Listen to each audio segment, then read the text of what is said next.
Dalam video ni kita akan lihat berkenaan dengan sinaran jasad hitam. Jadi apa itu sinaran jasad hitam yang mungkin anda fikirkan bila anda dengar, mungkin anda akan fikir berkenaan dengan lohong hitam. Okey, mungkin anda fikir berkenaan dengan lohong hitam, tapi ini bukan dia. Sinaran jasad hitam ni ada dua perkara penting berkenaan dengan dia, iaitu yang pertama adalah dia menyerap semua sinaran ke atasnya. Menyerap semua sinaran ke atasnya. Macam mana tu? Okey, jadi macam mana sinaran jasad hitam ni adalah yang pertama dia serap semua sinaran, maksudnya dia tidak akan pantulkan apa-apa sinaran. Okey, jadi dia akan gelap sajalah. Okay, dia akan gelap saja kita punya jasad hitam ni. Okey, jadi bila kita pancarkan, sebagai contoh kita pancarkan cahaya warna merah ke atasnya, dia tidak akan pantulkan balik. Okey, kalau kita ada dinding ataupun benda yang warna putih, kita dapati bahawa jika kita pancarkan warna merah, dia akan pantulkan warna merah. Okey, tapi untuk sinaran jasad hitam, kita pancarkan warna merah ke, warna ungu ke, warna biru ke, ultraviolet ke, sinar gamma, sinar X semua, dia akan serap. Maksudnya dia tidak akan pantulkan. Jadi, sinaran daripada dia bukan datang daripada pantulan. Dia tidak memantulkan. Okey, dia tidak pantulkan cahaya. Tidak pantulkan. Maksud tidak pantul ni maksudnya dia serap semualah. Okey, dan yang kedua adalah sinaran jasad hitam ini dia memancarkan sinaran. Kalau tadi kita tengok dia serap semua, tapi dia juga memancarkan sinaran berdasarkan suhu. Okey, berdasarkan suhu dia.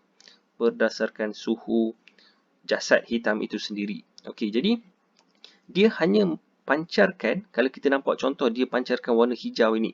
Maksudnya dia pancarkan ini berdasarkan suhu dia sendiri, berdasarkan dia punya suhu. Okey, jadi ini dua perkara berkenaan dengan sinaran jasad hitam, iaitu serap semua sinaran dan dia hanya pancarkan berdasarkan suhu dia sendiri.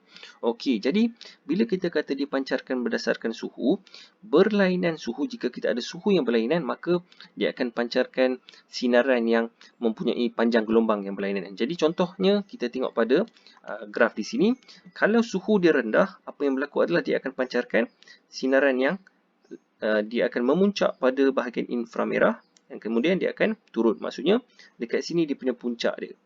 Okey, dia akan pancarkan semua jenis gelombang, tapi dia ada puncak dia, iaitu kalau untuk suhu yang rendah, okey, sebagai contoh yang ini mungkin sekitar 2000 Kelvin. Okey, 2000 Kelvin itu sekitar dalam 1000 lebih, dalam 2000 lebih darjah Celsius. Okey, ini pun panas, tapi dia memuncak pada inframerah. Jadi kalau kita ada yang lebih panas, jadi kalau yang lebih panas dia punya puncak dia akan ke sebelah kiri. Okey, jadi yang ini dia masih inframerah. Contoh yang ini 3000. Okey. Nanti kita akan tengok simulasi dekat bawah. Kalau lagi tinggi, okey, bila dia lagi tinggi dia akan pergi ke arah yang tengah ini, iaitu yang ini adalah cahaya nampak ataupun cahaya tampak kan.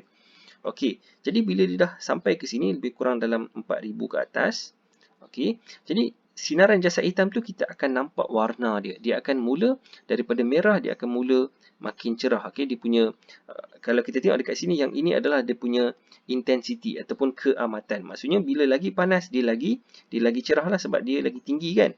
Okey, dan dia punya gelombang dia adalah lebih pendek. Okey, dekat sini adalah sinar gamma, sinar X, ini sinar UV, kemudian kita ada cahaya tampak ni, inframerah dan sebagainya. Okey.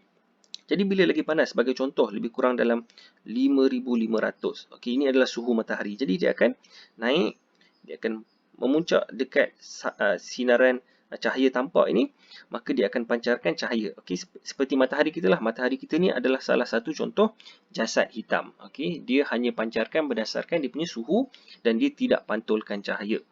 Okey, jadi kita tengok pada contoh-contoh di bawah. Okey, contoh yang ini. Sebenarnya kita sendiri pun adalah jasad hitam. Cuma kita bukanlah satu penyerap cahaya yang unggul. Okey, kita masih lagi pantulkan cahaya, sebab itu kita ada warna kan. Okey, jadi kita tengok yang pertama, iaitu besi. Kita mungkin pernah tengok besi yang orang panaskan. Kalau kita tengok bila dia panas, dia akan menyala warna merah. Dia adalah disebabkan dia menyala ini disebabkan sinaran jasad hitam lah. Dia adalah seperti sinaran jasad hitam yang mana dia pancarkan. Okey, besi mungkin lebih kurang dalam 2000 Kelvin. Jadi dia masih ada bahagian-bahagian yang cerah. Okey, dia cerah dia sebenarnya tinggi dekat inframerah, tapi bila dia panas ini dia akan memancarkan sedikit warna merah dia. Okey, macam yang ini adalah contoh kita, tapi yang ini kita gunakan termometer yang digital ini. Okey, kalau anda sekarang ni dekat dalam suasana COVID, kita gunakan termometer yang ini, yang mana dia akan kesan kita punya suhu berdasarkan pancaran ataupun sinaran jasad hitam kita. Jadi kalau kita tengok ada yang warna merah, merah ni maksudnya kita ni sebenarnya kita pancarkan banyak inframerah. Okey, sebab itu termometer ini dia adalah termometer inframerah, sebab suhu kita suhu yang rendah, lebih kurang dalam 300 lebih Kelvin. Okey, jadi dekat sini kita ada satu simulasi, kita akan tengok sekejap saja.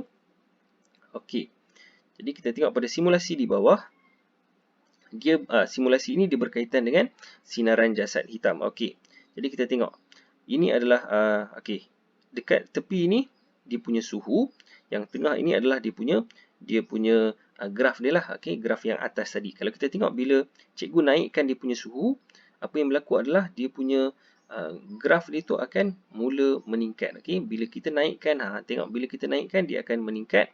Ini adalah matahari, kemudian kita ada bintang Sirius A. Jadi bila semakin tinggi dia akan okey, yang ini cikgu zoom out. Okey, zoom out dekat situ. Jadi kita tengok bila sampai Sirius A dia akan memuncak pada bahagian ultra ungu. Okey, maksudnya bintang ini dia banyak memancarkan ultra ungu, sinar X dan sebagainya. Okey, jadi setakat itu saja untuk video ini. Kita jumpa lagi pada video yang akan datang.